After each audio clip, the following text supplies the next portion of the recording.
Max, and I'm writing up everything that we talk about so that I can blog it for you lot later on. I'm Hamza, and I'm Isabella's apprentice, so we'll also be interviewing the casting crew. So above me there's a sign that says GP Techs. GP stands for Good People, which is a movie that's filming as we speak, and Techs stands for Technology, which could be camera, lighting, and all the other technology there is on set.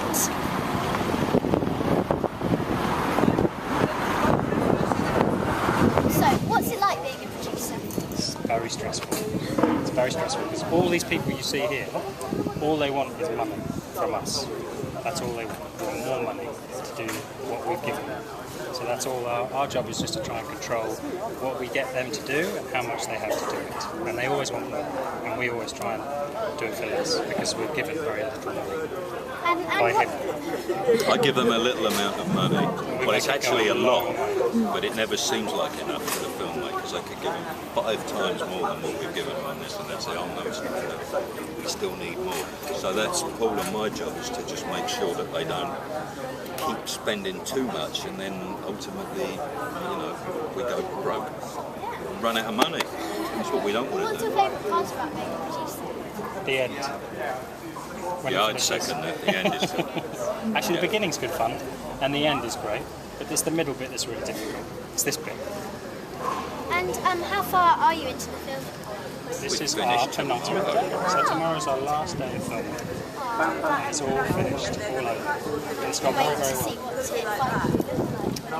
Yes, that takes a long time. It takes about 6 months for us to finish a film. Yeah, it's a long, long slog. Yeah, and also, what's your can you give 3 top tips for people if they want to become a producer? 3 top tips. Okay, work hard. Learn to walk before you run. So really learn everything before you start saying I'm a producer. And the 3rd tip is, just stay at it. don't give up. Yeah, don't give up. Because it's great. When you made it, it's a great business, but it's really hard. And there are lots of people who want to do it. Lots of people want to try and do it. So it's a very competitive business to get into. So it's not what you know, it's who you know. It's a little bit if you get of both. in, you work hard and you'll be fine. You're an extra, right? And what's it like being an extra working on these movies?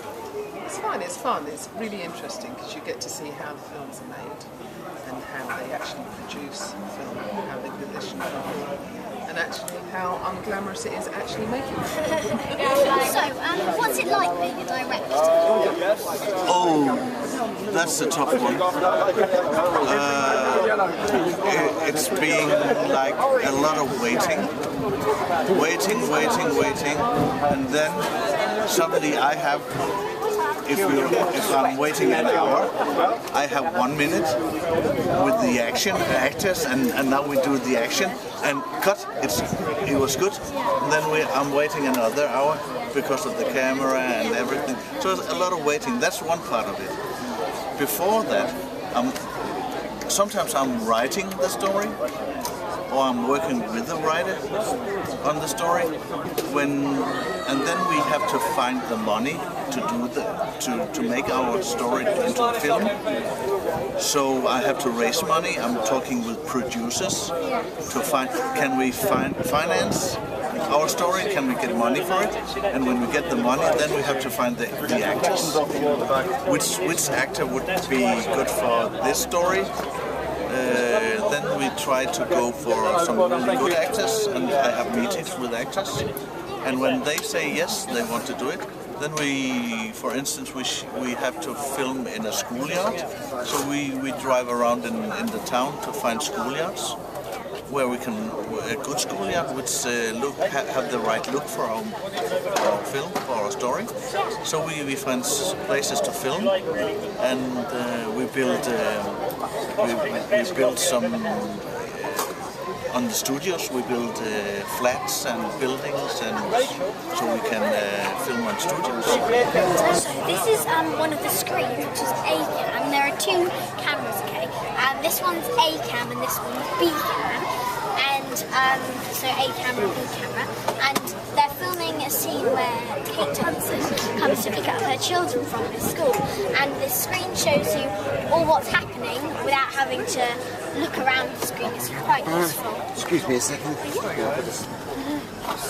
And this is also for the continuity people, so they can check exactly what's happening, and the director, if he wants to see if the shot looks okay, or if everything's in the right angle, or if they need to move someone left or right or up and down, and so you can decide what you want to see.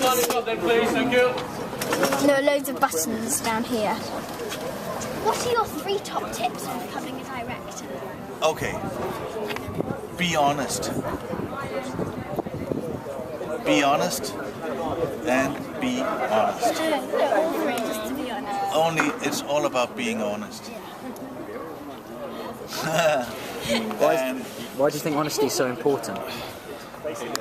Because there's so much fake in the entertainment business, and yeah, if you want to make bad entertainment, you can fool around and pretend.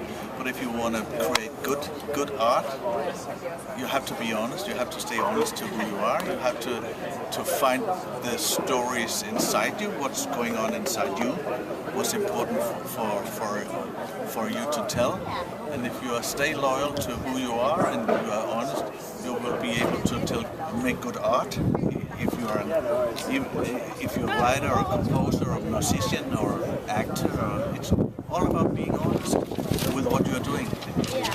And so that's the most important part about being a director. Yes. And how did you get into film? I tried to be a painter. Actually, I wanted to be an artist and a painter, but I felt so lonely by making my paintings, my image all alone. So I didn't make anything because I was longing for company. So I found out, by doing my image on film, I can be together with a lot of people because I need to be around people. So that's why I swapped from being a painter to being a director. Actually, if I could choose, if I could follow my heart, I would be a painter, preferable, instead of a director. Because there's a lot of boring stuff by being a director because of all this waiting we have been talking about, and a lot of obstacles, a lot of, if we want cloudy weather, the sun shines, or if we want a silent dialogue, there's flights, and the planes on the sky, so we are getting interrupted all the time. But it's nice to be around people, it's nice to see people work, and working on the same vision, that's nice. But if I could be a painter doing my own stuff every day, without being lazy, I would be a painter. Who's your favourite artist? As a painter? Yeah. Oh, I have several. But you might know names like Picasso and Matisse. Henrik Matisse. Take a look at him. He paints like a kid. Do you like Monet? Yes. Yeah, I went to Monet's garden. It's fantastic. Beautiful. It is. It's amazing with all the watercolors, and I tried to copy it on my own with all my little pens with all the impressionists. Of course. I started like that. More fun things. You don't have to be so specific. Exactly. So, and what are you doing? What is your dream? Well, I really want to be an actress when I'm older. Yes. But I also want to be a polo playing pilot, artist, musician. Deal. We'll go for it. Yeah.